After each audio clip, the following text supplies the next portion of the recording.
Student जैसे आप देख सकते हैं ये यूनिट नंबर 10 है और यूनिट नंबर 10 की अब unit number 10 short question definition unit number 10 के तमाम शॉर्ट्स मैं कवर करूंगा इस वीडियो में। यूनिट नंबर 10 में 3 ये डेफिनेशन है जो बोर्ड में मैक्सिमम नंबर ऑफ टाइम्स ये आ चुकी हैं।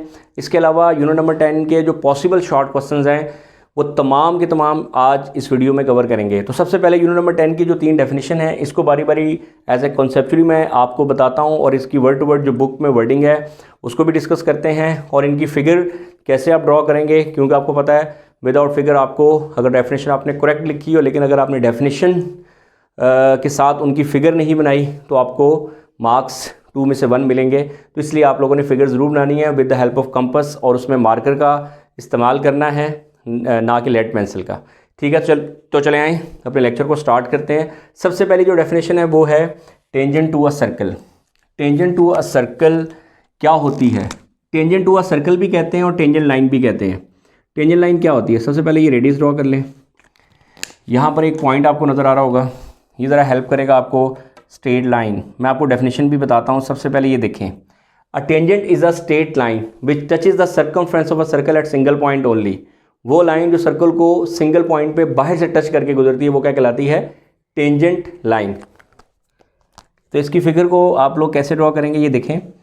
मार्कर की थोड़ी सी बड़ी होती है तो इसलिए थोड़ा सा सिंगली बाहर से टच करके गुजरना चाहिए और टेंजेंट लाइन के दोनों एंड पर क्या होने चाहिए? ये एरो आपने ड्रॉ करने हैं। लाइन के दोनों एंड पर एरो होते हैं। ठीक है, अ straight line which touches the circumference of a circle eight single point only. और जिस पॉइंट पे ये जो पॉइंट है, जिस पॉइंट पे टेंजेंट लाइन सर्कल को टच करती है उसको कहते हैं point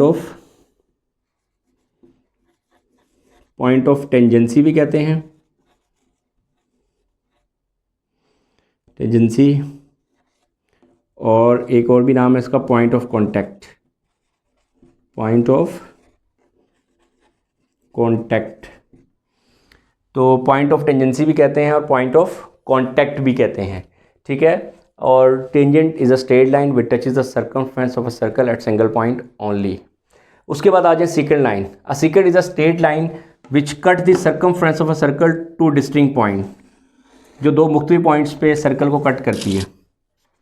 a secant is a straight line which cut the circumference of a circle in two distinct point is called secant line. ठीक है, तो आपके सामने मैंने फिगर ड्रॉ किया, बहुत इजी है। डेफिनेशन की wording word to word book वाली 10 चैप्टर का फर्स्ट पेज पे ये दोनों डेफिनेशंस विद फिगर मौजूद हैं। नेक्स्ट आ जाए length of tangent. Length of tangent क्या होती है? ये एक पॉइंट आउटसाइड द सर्कल है, ये एक पॉइंट आउटसाइड द सर्कल है। यहाँ से आप एक टेंजेंट लाइन ड्रॉ करते हैं। ये देखें, आप टेंजेंट लाइन ड्रॉ करें। टेंजेंट लाइन क्या होगी? एक आउटसाइड द पॉइंट से आप टेंजेंट लाइन ड्रॉ कर रहे हैं जो सर्कल को एट अ सिंगल पॉइंट पे टच करके गुजरेगी। ये आउटसाइड दी पॉइंट, ये गिवन पॉइंट है और जिस पॉइंट पर टेंजेंट लाइन सर्कल को टच कर रही है, point of contact. Length of tangent क्या होती है? Length of tangent is measure from given point two the point of contact. Given point से लेकर जहाँ से टेंजेंट लाइन स्टार्ट होती है और जिस पॉइंट पर टेंजेंट लाइन सर्कल को टच करती है उसे कहते हैं length of tangent. The length of tangent is measured from given point two the point of contact. ये बुक में इसकी डेफिनेशन है, समरी में लिखी हुई है और अगर आप समरी में जाएंगे तो आपको ये डेफिनेशन वहाँ से मिल जाएगी। ठीक है, तो यहाँ पर इसकी फिगर में ये लिख दें, लेंथ ऑफ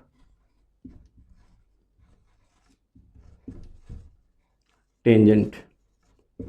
ठीक है, तो आई होप स्टूडेंट्स आपको ये तीनों definition with figure conceptually clear होगी। Tangent is a straight line which touches the circumference of circle at single point. A secant is a straight line which cut the circumference of circle to distinct point. और length of tangent is measured from given point to the point of contact. given point से लेकर जिस point पे tangent line circle को touch करती है। तो ये 3 डेफिनेशन आपको विद फिगर आई होप कि आपको समझ आ गई होगी। तो चले आए अब रिव्यू एक्सरसाइज में कुछ MCQs हैं जो एज अ शॉर्ट पेपर में आ सकते हैं, तो उनको डिस्कस करते हैं।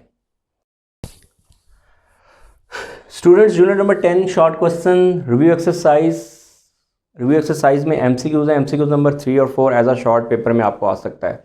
अगर आपके पास बुक है तो बुक अपने सामने रख लें ताकि आपको इजीली क्लियर हो जाए कि ये क्वेश्चन किस तरह से अटैम्प्ट एज ए शॉर्ट ये MCQs पेपर में कैसे आ सकते हैं। तो सबसे पहली चीज़ इसमें अगर देखें, इसमें उन्होंने फिगर भी बनाई हुई है। हो सकता है पेपर में फिगर ना बनाएं। इस MCQs नंबर 3 में क्या कहा है उसने?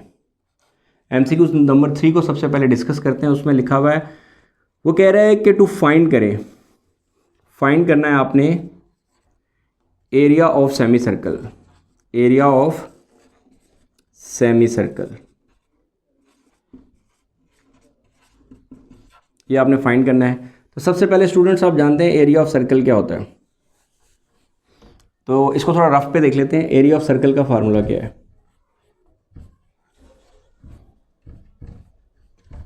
एरिया ऑफ सर्कल है पाई आर स्क्वायर। तो सेमी सर्कल का अगर आपने एरिया फाइंड करना है, इसमें उसने पाई की वैल्यू दी हुई है 3.1416 और आपको ओ ए एक रेडियस है, फिगर में ओ ए लिखा हुआ है, एक्चुअली में वो रेडियस है और वो 20 है, 20 सेंटीमीटर दिया हुआ है।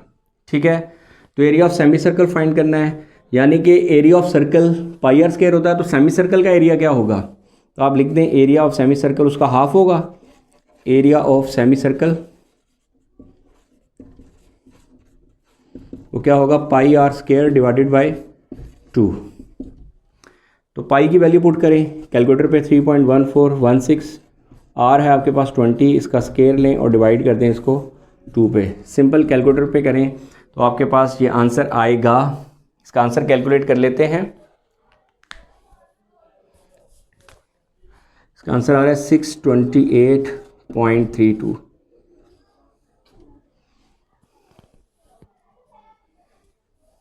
ठीक है, तो ये इसका आंसर है।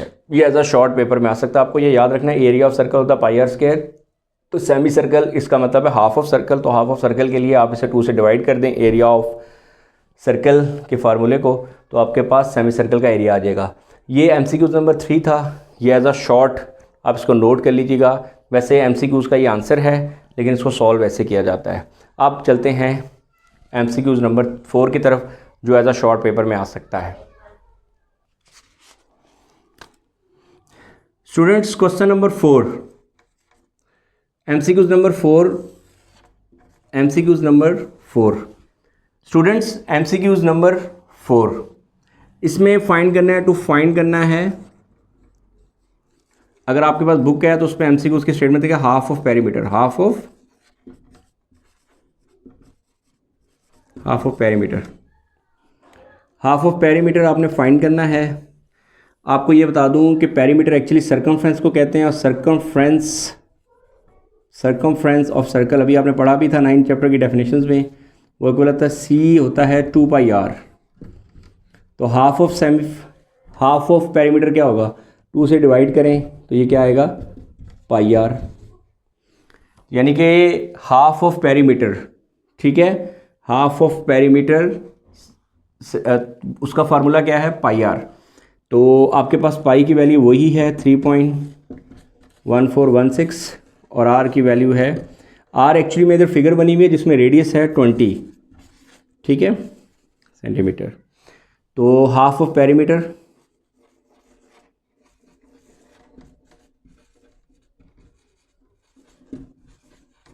Half of perimeter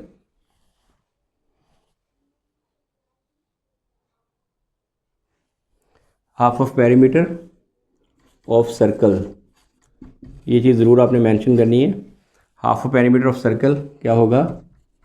pi are. पाई की वैल्यू क्या है? 3.1416, आर है 20, और अगर आप इसको मल्टीप्लाई करते हैं तो आंसर आता है 62.832। ये इसकी ऑप्शन भी है, इसको टिक भी कर लें। तो 832 सेंटीमीटर। तो स्टूडेंट्स 3.1416 को 20 से अगर मल्टीप्लाई करें तो आंसर आता है 62.832 सेंटीमीटर। तो आई होप कि आपको MCQ नंबर 3 और 4 की समझ आ गई होगी। हाफ ऑफ पेरीमीटर आपने फाइंड करना है सर्कल का, क्योंकि पेरीमीटर तो किसी का भी हो सकता है, सर्कल मेंशन करेंगे तो देन ही ये चीज़ आपको क्लियर होगी। तो सर्कमफ्रेंस का फार्मूला होता है 2 पाई आर, पेरीमीटर एक्चुअली सर्कमफ्रेंस को कहते हैं। तो आपने हाफ ऑफ पेरीमीटर फाइंड करना है, तो 2 पाई आर को 2 से डिवाइड करें, तो 2 से कैंसिल, तो पाई और आर की वैल्यू पुट करके इसको मल्टीप्लाई करें, तो ये आपको एज अ शॉर्ट और एज ए MCQ दोनों कवर हो गए। ठीक है, तो चले आए अब इससे रिलेटेड कुछ और शॉर्ट हैं जो यूनिट नंबर 10 में हैं, उसको भी डिस्कस कर लेते हैं।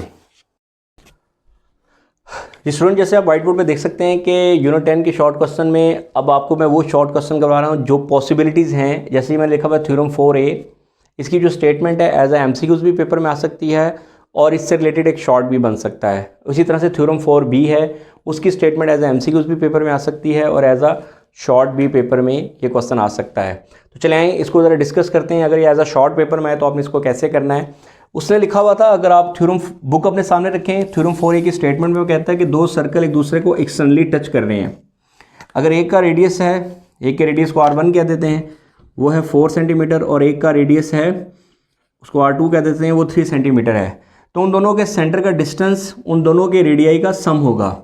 यानी कि अगर आपने इन दोनों के सेंटर का डिस्टेंस फाइंड करना हो, सेंटर बिटवीन दो सर्कल जो एक दूसरे को एक्सटर्नली टच कर रहे हैं, एक्सटर्नली टच करने वाले सर्कल के सेंटर का डिस्टेंस उन दोनों के रेडियाई का सम होता है। यानी कि R1 प्लस R2, यानी कि दोनों के रेडियस को ऐड कर देते हैं, यानी कि 4 + 3, तो आंसर आएगा 7 सेंटीमीटर। तो यानी कि इन दोनों के सेंटर के दरमियान जो डिस्टेंस है वो है 7 सेंटीमीटर। ठीक है, तो ये किस केस में बात कर रहे हैं? एक्सटर्नली, अगर दो सर्कल एक दूसरे को एक्सटर्नली टच कर रहे हैं तो उन दोनों के सेंटर का डिस्टेंस उन दोनों के रेडियाई का सम होगा। सेम केस है, ऐसे ही थ्योरम 4B की स्टेटमेंट है। अगर दो सर्कल हैं और एक दूसरे को इंटरनली टच कर रहे हैं, ये एक्सटर्नली थे, अगर वो इंटरनली टच कर रहे हैं तो बड़े सर्कल का रेडियस 4 है और छोटे सर्कल का जो अंदर इंटरनली टच कर रहा है उसका रेडियस 2 है। तो उन दोनों के सेंटर का जो डिस्टेंस है वो उन दोनों के रेडियाई का डिफरेंस होगा। यानी R1 माइनस, यानी कि distance between the centre is R1 minus R2, यानी कि 4 - 2, और आंसर कितना आएगा आपके पास 2। तो अगर आपको पेपर में सिर्फ इस बात का ख्याल रखना है कि अगर आपको दो सर्कल दिए हों, उन दोनों के रेडियस गिवन हों और दोनों एक दूसरे को एक्सटर्नली टच कर रहे हों, तो उनके सेंटर का अगर डिस्टेंस पूछे तो अगर एक्सटर्नली टच कर रहे हैं तो उन दोनों के सेंटर का डिस्टेंस उन दोनों के रेडियाई का सम होगा, और अगर वो सर्कल एक दूसरे को इंटरनली टच कर रहे हैं तो उन दोनों के सेंटर का डिस्टेंस उन दोनों के रेडियाई का डिफरेंस होगा। आई होप कि आप ये दोनों शॉर्ट क्वेश्चंस समझ गए होंगे और ये आप नोट भी कर सकते हैं। ठीक है बेटा, तो चले आए नेक्स्ट। एक डेफिनेशन है यूनिट नंबर 10 की जो बुक में तो नहीं लिखी हुई, लेकिन उसका कॉन्सेप्ट है, उसको भी मैं आपको वो भी कवर करवा देता हूँ। स्टूडेंट्स, यहाँ पे यूनिट नंबर 10 में डेफिनेशन लिखी तो नहीं हुई, लेकिन इसका कॉन्सेप्ट है। तो क्योंकि SLO बेस्ड पेपर भी बन रहे हैं तो मे भी ये डेफिनेशन भी पेपर में आ सकती है। बहुत इजी डेफिनेशन है। ये डेफिनेशन क्या है इसको मैं लिख देता हूँ। टू सर्कल्स हैविंग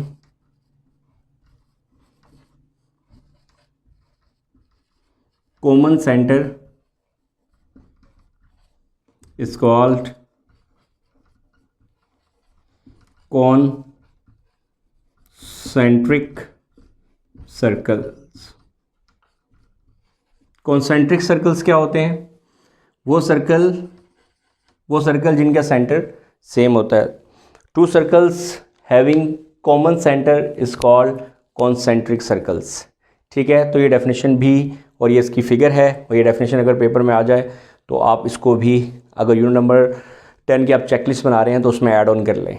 तो चले आइए आप यूनिट नंबर 11 के शॉर्ट क्वेश्चंस को डिस्कस करते हैं। वैसे यूनिट नंबर 11 में शॉर्ट क्वेश्चंस नहीं, एज ए सिर्फ MCQs बोर्ड के पैटर्न में इंक्लूड है, लेकिन उसमें जस्ट एक डेफिनेशन है, उसको ज़रा डिस्कस कर लेते हैं। मे भी बोर्ड वो डेफिनेशन दे सकता है। ठीक है, तो चले आइए यूनिट नंबर 11 की तरफ चलते हैं।